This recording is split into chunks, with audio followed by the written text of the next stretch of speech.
Ma'am சொல்லுமா. Patient பேர் சந்திரன் ma'am. ஈரோட்லேருந்து கால் பண்ணியிருக்காங்க. அவங்களுக்கு வயசு 28 ஆகுதுங்க மேம்.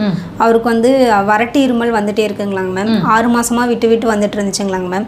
வீட்டு வைத்தியெல்லாம் பண்ணி பார்த்தாருங்க மேம். பண்ணும்போது கொஞ்சம் பெட்டராக இருக்குது. அப்புறம் மறுபடியும் வறட்டு இருமல் வருதுன்னு சொல்லியிருக்காருங்க மேம். இந்த 1 மந்த்தாக கண்டினியூஸாக வந்துட்டே இருக்குங்களாங்க மேம். அதை பற்றி கொஞ்சம் எக்ஸ்பிளைன் பண்ண சொல்லி கேட்டிருக்காருங்க மேம். கண்டிப்பாக பண்ணலாம். சந்திரன் ஐயா, உங்களுக்கான தெளிவான விளக்கமாக இது இருக்கக்கூடும்.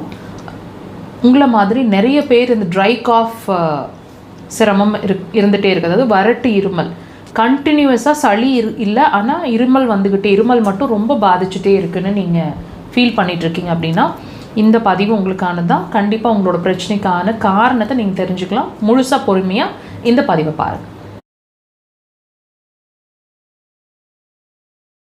இந்த வறட்டு இருமல் அப்படிங்கிற ஒரு விஷயம் ஏன் கண்டினியூஸாக வரணும்? அந்த வறட்டு இருமல் நம்மளுக்கு என்ன சொல்ல விரும்புது? திரும்ப திரும்ப ஏன் அந்த சிரமம் நம்ம கொடுத்துட்டே இருக்க நம்ம பாடி?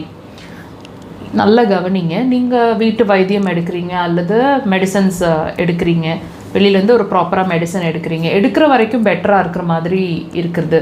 திரும்ப அந்த பிரச்சனைகள் ஒரு கேப்பில் மறுபடியும் ரிப்பீட் ஆகிற மாதிரி இருக்குது. இது ஏதாவது உங்கள் பாடியில் ஏதோ ஒரு பிரச்சனை இருக்குங்கிறத உங்களுக்கு புரிய வைக்கிறதுக்கு ட்ரை பண்ணதுனாவது அண்டர்ஸ்டாண்ட் பண்ணுறீங்களா? அதுதாங்க உண்மை.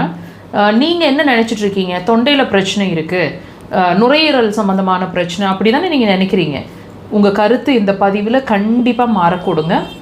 உங்களோட வறட்டு இருமல் ஒரு 3 மாதமாக இருக்குது, 6 மாதமாக இருக்குது, 1 வருஷமாக விட்டு விட்டு இருக்குது அல்லது கண்டினியூஸாக இருக்குது அப்படின்னா நாங்கள் சொல்கிறோம் உங்களுக்கு மலக்குடல் சம்மந்தமான பிரச்சனை இருக்குது.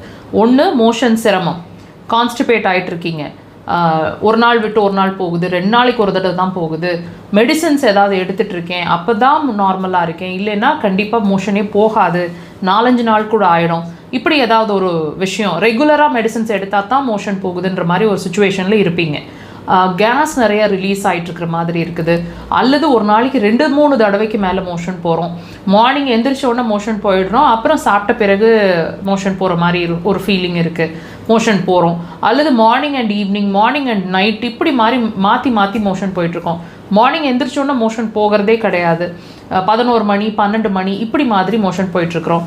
திடீர்னு மோஷன் டென்ஷன் ஆனால் மோஷன் வந்துடுற மாதிரி ஒரு ஃபீலிங் இருக்குது.